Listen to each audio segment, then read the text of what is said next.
AI and SBG, artificial intelligence and standards-based grading.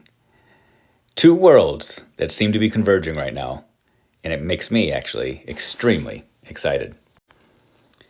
Today I had the opportunity to connect with an educator friend of mine, an educational leader, a curriculum director, who called to talk through the impact artificial intelligence is having in the world of standards-based grading.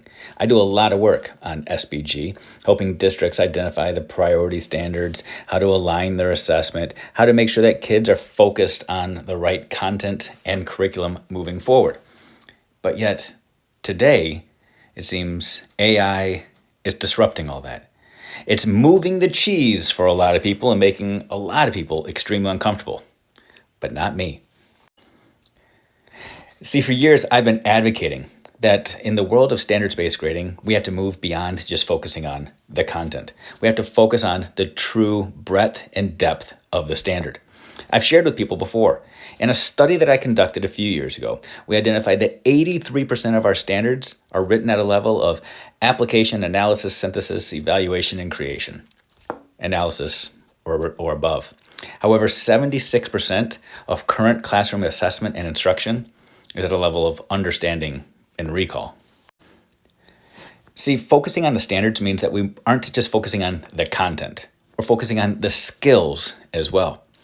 In the world of AI that we're in right now, AI is doing an amazing job of replicating the 3 R's. As a matter of fact, it's really the 4 R's. Remember back in the 70s and 80s when we said we were focusing on reading, writing, arithmetic? Well, I'm going to add regurgitation, recall in there as well. We've asked kids to memorize a lot of things, or even to summarize and simply understand a lot of things. And today, you can go use a chatbot, use ChatGPT, use a lot of other AI tools to replicate and regurgitate that same information.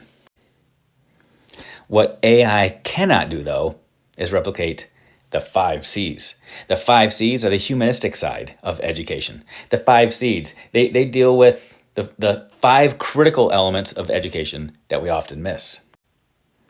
The 5 C's are critical thinking, creativity, communication, collaboration, and character. Those are the things that AI is having an extremely difficult time replicating. They're also the 5 essential skills that higher ed and society, aka the economy, the job sector, the business market, says that our kids desperately need. So how does that, the 5 C's, reconcile itself with standards-based grading, standards-aligned instruction? It's actually a perfect marriage. Because what this forces us to do when we start focusing on the 5 C's, it allows us to truly focus on the depth and the breadth of the standard. No longer are we asking kids to be bogged down in basic recall, but it's forcing us to actually fit and meet the needs of the standards. It's asking our students to do the things that AI can't. In a district I was recently working with, we incorporated the idea of a body of evidence to our standards-based grading work. A body of evidence means that we're collecting multiple pieces of evidence to prove what a kid knows and understands so that we can move them forward. It's not a one-and-done approach where you take a midterm or a final and that one assessment captures all of the learning. Those systems are flawed. A body of evidence means we're going to collect multiple pieces of evidence to move a student forward.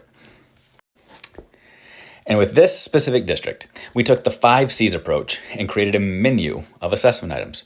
We had some items that were focused on critical thinking. We have some assessment tasks or items that are focused on communication. We had some that were focused on collaboration, so on and so forth.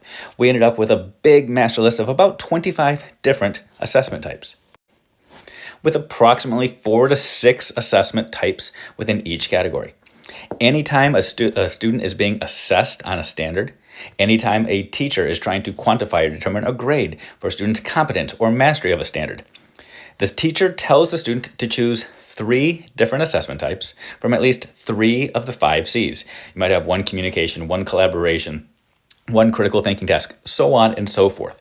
The teacher is able to take the preponderance of evidence from those 3 tasks and say, I have validity and reliability and some confidence in this student's score, because they're able to focus on the things that AI can't do. They're able to focus on the depth and breadth of the skills and the standards and take the preponderance of evidence to move them forward and document success. So, why am I not afraid of AI disrupting SBG? Quite simply, because it's the disruption that we've actually needed. We've been trying our best to move people forward. Thank you, AI, for doing it for us.